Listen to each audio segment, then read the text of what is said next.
ఈ లోకంలో ఆదాము అవ్వ. ఆదాముకి అవ్వకు ఆ విష స్వరూపం గురించి తెలుసా? విషం కలిగినటువంటి పాము గురించి తెలుసా?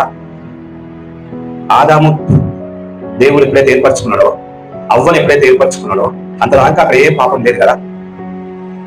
నీవు అన్నదమ్ములు ఎవరైతే ఉండి ఉన్నారో, అక్కా చెల్లెలు ఎవరైతే ఉండి ఉన్నారో, సంఘస్థులు ఎవరైతే ఉండి ఉన్నారో, మీరంతా ఒక సంఘంగా ఉన్నప్పుడు సాతానికి ఏ దారి లేదు, ఏ కుటుంబంలో శోధన లేదు.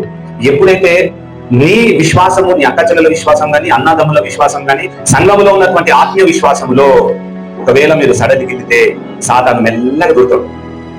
అప్పుడే ఆదాము యేసయ్య మాట్లాడుతున్నప్పుడు సాతాను గారు మంచిగా విన్నాడు. ఏమనిన్నాడు?